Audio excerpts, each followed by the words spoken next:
Hi, I'm Angela Hoyt, and I'm a workforce development consultant. I work with community employment service providers to increase employment outcomes for their job seekers that are often excluded from the labor market.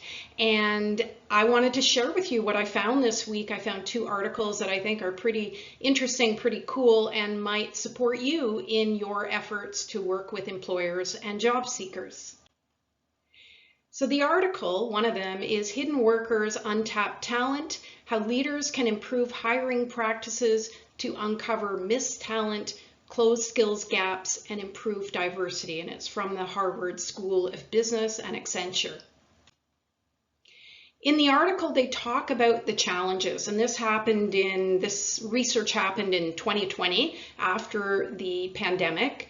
And so they said that companies are increasingly desperate for workers. And as they continue to struggle to find people with the skills they need, their competitiveness and growth prospects are put at risk.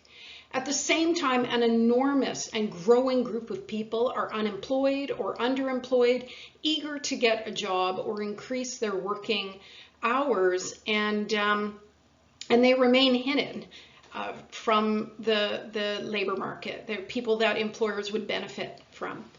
So the irony that companies consistently bemoan their inability to find talent while millions remain on the fringes of the workforce.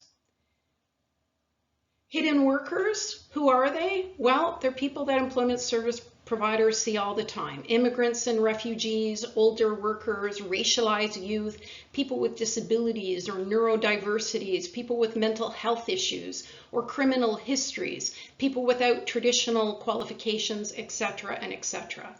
And they are distressed and discouraged because they are applying for jobs, they're doing everything that you tell them to do, and they are still not working, even if they are motivated, skilled, and the jobs are there. The term hidden worker is not intended to suggest in any way that workers are hiding and wish to or are actively seeking to remain excluded from consideration for employment. Far from it. Many hidden workers want to work and they are actively seeking work, but they're not successful in landing work. The recommendations from the article are, one of them is shifting from a CSR to an ROI. These are recommendations for employers.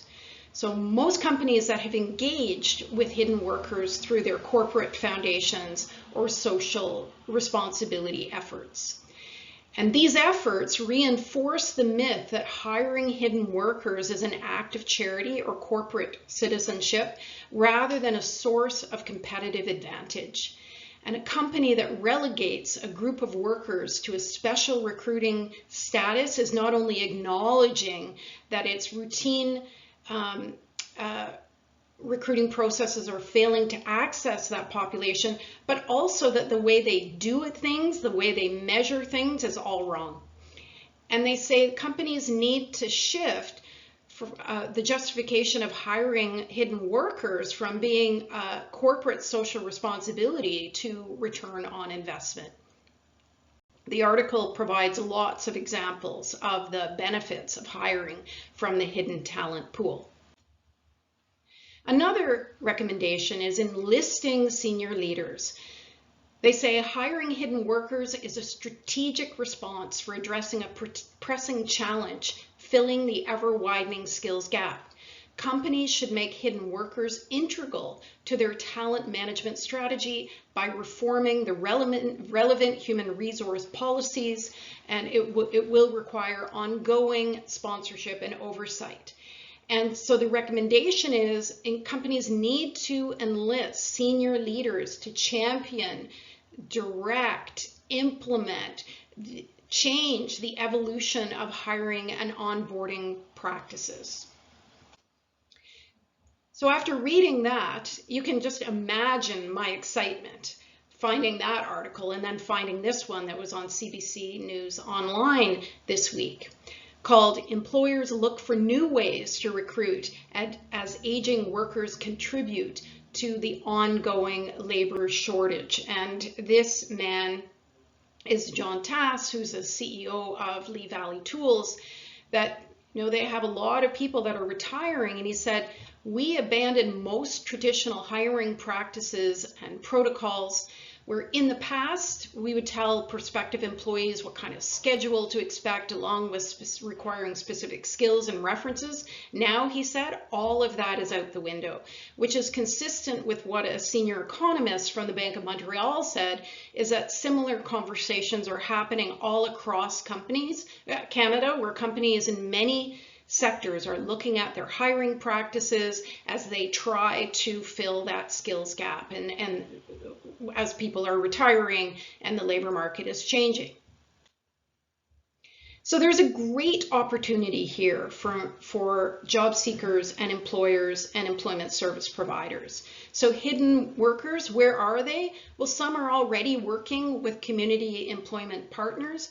In fact, the Harvard article said that 35% of middle skills hidden workers that report the job centers are their primary channel for seeking work, but only 26% of employers see those job centers and prioritize them, or prioritize those centers. These centers are community employment centers. You're not getting all of the people. There's a huge opportunity for you to outreach and find more hidden workers, outreach and find employers, and be that link between job seekers and employers. Everybody needs you. They need community employment service providers to provide great service, to be credible, to be respected, to close that gap. So again, my name is Angela Hoyt. I do training about employer engagement and job development, and if you want to find out more, there's my website. I also recently wrote a book with my colleague Sarah Delicate called Smoke and Mirrors, The Illusion of the Employment Services Sector, that touches on how the employment sector has failed people, these hidden workers, and it's meant to get the discussion going, to inspire conversation and debate around what's next for this industry.